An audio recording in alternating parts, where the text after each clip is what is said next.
आपण ମାନଙ୍କ ପାଇଁ ଆଜି ମୁଁ ନେଇ ଆସିଛି ଆପଣ କେମିତି ଭଲସେ ଗୀତ ଗାଇବେ। ତ ଗୀତ ଗାଇବାର କେମିତି ଆପଣ ପାଇବେ ଗୋଟେ ନୂଆ ମ୍ୟୁଜିକ୍ ଆପଣ ନିଜ ସ୍ୱରରେ ଆପଣ ମଧ୍ୟ ଗୀତ ଗାଇ ଶୁଣାଇ ପାରିବେ। ଆମେ ବିଭିନ୍ନ ପ୍ରକାର ଆପ୍ ଦେଖୁଛେ, ସେ ଆପ୍ରେ ଆସୁଛି ବିଭିନ୍ନ ପ୍ରକାର ଟ୍ରାକ୍ ବା ମ୍ୟୁଜିକ୍ ଆସୁଛି। ତ ସେ ମ୍ୟୁଜିକ୍କୁ ଆମେ ଡାଉନଲୋଡ଼୍ କରିପାରୁନେ କି ଆମର ନିଜସ୍ୱ ୟୁଟ୍ୟୁବ୍ ଚ୍ୟାନେଲ୍ ଗୋଟେ ଅଛି ଆମେ ତାକୁ ଅପଲୋଡ଼୍ କରିପାରୁନେ। ତ ତେଣୁ ଆପଣମାନଙ୍କ ପାଇଁ ମୁଁ ଆଜି ଗୋଟେ ଭିଡ଼ିଓ ବନେଇଛି ଆପଣମାନଙ୍କ ପାଇଁ। ତ ମୋତେ ବହୁତ କଣ୍ଟାକ୍ଟ କରିଥିଲେ, ତ କହିଲେ ମୋତେ ଯେ ଆମେ କେମିତି ଭଲ ଗୀତ ଗାଇପାରିବୁ, ତ ତାପରେ ଗୋଟେ ଭିଡ଼ିଓ ବନେଇବା। ତ ଦେଖନ୍ତୁ ଯେ କେମିତି ଡାଉନଲୋଡ଼୍ କରିବେ ସେ ସଫ୍ଟୱେୟାର୍, କେମିତି ଇନଷ୍ଟଲ୍ କରିବେ ଆଉ କେମିତି ଚଲେଇବେ ସେ ସଫ୍ଟୱେୟାର୍କୁ, ପୁରା ତରିକା ମୁଁ ଆପଣଙ୍କୁ ବତେଇବି। ପୁରା ସେଇ ଟ୍ରାକ୍ କେମିତି ଆପଣ ୟୁଜ୍ କରିବେ, କେମିତି ଆପଣ ଗୀତଟା ଗାଇବେ, କେଉଁ ଉପାୟରେ ଆପଣ ସେଇଟା ଡାଉନଲୋଡ଼୍ କରିବେ। ତ ପୁରା କମ୍ପ୍ଲିଟ୍ ଭିଡ଼ିଓ ମୁଁ ଆପଣଙ୍କୁ ଦେବି। ତ ଲାଷ୍ଟ ପର୍ଯ୍ୟନ୍ତ ନିଶ୍ଚୟ ଦେଖନ୍ତୁ। ଯଦି ଆପଣମାନେ ଆମ ଚ୍ୟାନେଲକୁ ସବସ୍କ୍ରାଇବ୍ କରିନାହାନ୍ତି ତାହେଲେ ସବସ୍କ୍ରାଇବ୍ କରିନିଅନ୍ତୁ ଆମର ଏଇ ଓଡ଼ିଆ କମ୍ପ୍ୟୁଟର ଚ୍ୟାନେଲଟିକୁ। ପାଖରେ ଥିବା ବେଲ୍ ଆଇକନ୍କୁ ଦବାଇ ଲାଟେଷ୍ଟ ଭିଡ଼ିଓ ପାଆନ୍ତୁ। ତ ପ୍ରଥମେ ଆମେ ଆରମ୍ଭ କରିବା ଯେ ଆମେ କିପରି ସଫ୍ଟୱେୟାର୍ ଇନଷ୍ଟଲ୍ କରିବା ଆଉ ଡାଉନଲୋଡ଼୍ କରିବା। ସେ ସଫ୍ଟୱେୟାର୍ ନାଁ କ'ଣ ପ୍ରଥମେ ଜାଣିବା ନା, ସେ ସଫ୍ଟୱେୟାର୍ ନାଁ ହେଉଛି, ପ୍ରଥମେ ଆମେ ଟାଇପିଂ କରିବା ଅଡ଼ିଓସିଟି। ସମସ୍ତେ ଜାଣିଥିବା ଏ ସଫ୍ଟୱେୟାର୍ ନାଁ, ସମସ୍ତେ ଜାଣିଥିବା। ଯଦି ଜାଣିନାହାନ୍ତି ତାହେଲେ ଲେଖିଦିଅନ୍ତୁ ଅଡ଼ିଓସିଟି। ଅଡ଼ିଓସିଟି ଇନଷ୍ଟଲ୍ କରିବା, ତା ଡାଉନଲୋଡ଼୍ କରିବା। ଡାଉନଲୋଡ଼୍ ତରିକା କ'ଣ, ତ ପ୍ରଥମେ ଆସୁଛି ଗୋଟେ ଅଡ଼ିଓସିଟି ଡାଉନଲୋଡ଼୍ ଅପସନ୍ଟା ଆସୁଛି, ତାକୁ କ୍ଲିକ୍ ମାରିବା। ଯେହେତୁ ମୋର ନେଟ୍ଟା ସ୍ଲୋ ଅଛି ତ ତେଣୁ ମୋତେ ଅସୁବିଧା ହେଉଛି ତ ଟ୍ୟୁଟୋରିଆଲ୍ଟା ଦେବାକୁ। ତ ଟିକେ ଅପେକ୍ଷା କରିବା ଆମେ। ଆସିଗଲା। ତ ସେ ପଚାରିଛି ଅଡ଼ିଓସିଟି, ଦେଖନ୍ତୁ ଅଡ଼ିଓସିଟି ତ ଆଇକନ୍ ଏଇଆ।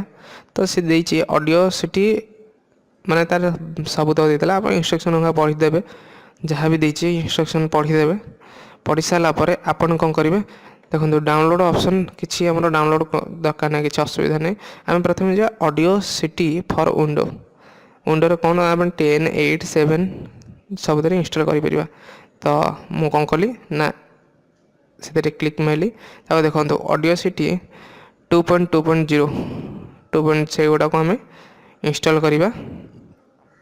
ତ ତାକୁ ମୁଁ କ'ଣ କଲି, କ୍ଲିକ୍ କଲି।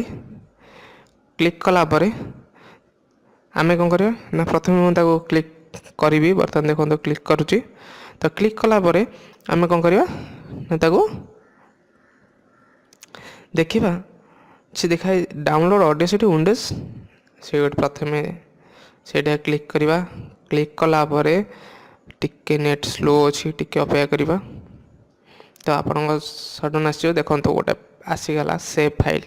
ତ ସେଭ୍ ଫାଇଲ୍କି ଯିବା। ଆମର ଡାଉନଲୋଡ଼୍ ଅପସନ୍ ଦେଖନ୍ତୁ, ଡାଉନଲୋଡ଼୍ ବର୍ତ୍ତମାନ ଚାଲିଛି। ତ ଡାଉନଲୋଡ଼୍ ସରିଯାଉ। ତ ପ୍ରଥମେ ମୁଁ ଦେଖିବି ଯେ କହିବି ଯେ ଆପଣମାନଙ୍କୁ, ତ ଅଡ଼ିଓସିଟି ଆପଣଙ୍କର କ'ଣ ଉପକାର ଦେବ ନା, ଆପଣ ଟ୍ରାକ୍ ବନେଇ ପାରିବେ, ଯେକୌଣସି ଭଏସ୍କୁ ଏଡ଼ିଟ୍ କରିପାରିବେ। ଯେକୌଣସି ଆପଣ ଗୀତ ହେଉ ଯାହା ବି ହେଉ ତାକୁ ଏଡ଼ିଟ୍ କରିପାରିବେ, ନଏଜ୍ କମେଇ ପାରିବେ। ତ ସବୁର ଅଡ଼ିଓସିଟି ହେଉଛି ବହୁତ ବଢ଼ିଆ। ତ ସେଠି ଆମେ କାହିଁକି ୟୁଜ୍ କରିବା ନା, ଯେକୌଣସି ଟ୍ରାକ୍, ଯେକୌଣସି ଗୀତ, ମନ ପସନ୍ଦର ଗୀତକୁ ଆମେ ଟ୍ରାକ୍ ବନେଇ ପାରିବା। ତ ତା'ର ମୁଁ ପରୀକ୍ଷା ପୁରା କରିକି ଦେଖେଇବି ଆପଣଙ୍କୁ ଯେ କେଉଁ ଆପ୍ ଆମେ ଏ ଯେଉଁ କେଉଁ ସଙ୍ଗ୍ ଇଏ କରିବା, କେଉଁ ସଙ୍ଗ୍ କରିବାନି। ତ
ओपन करवा आम ओपन कला आम इनपुट ऑडियो पर आम कौन करवा गोटे गीत आम नेबा से गीत नवा गीत नेला आम कौन करवा जेकोसी गोटे सॉन्ग नवा सॉन्ग ओपन है देखो शुणु आप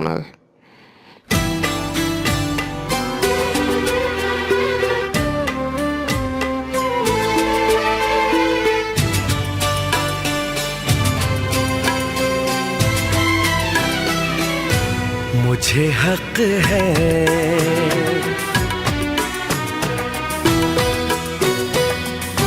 तुझको जी भर के मैं देखूं, मुझे हक है। तो बर्तमान आपको आम एडिट करवा केमती करवा ट्रैक सुनले आप पूरा। तो से ट्रैक को आम आगे सिलेक्ट करा तो एडिट ऑप्शन को जाए एडिट ऑप्शन तलू तलू जाए तो भोकाल रिमूवर क्लिक मारिया तो ओके देखो बर्तमान गीत शुणा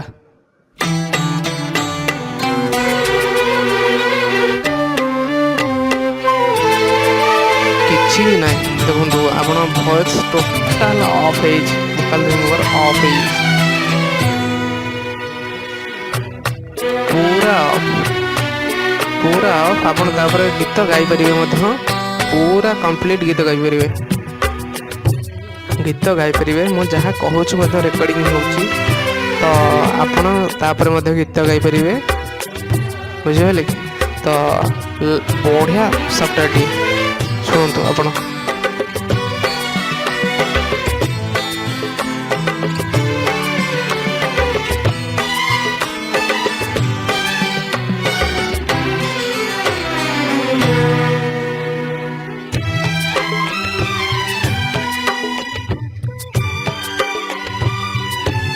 पूरा कंप्लीट गीत पूरा आप शुणी पारे ट्रैक बनई पारे पूरा कंप्लीट ट्रैक आप बनई शुणी पारे समस्त यूट्यूब चैनल अपलोड कर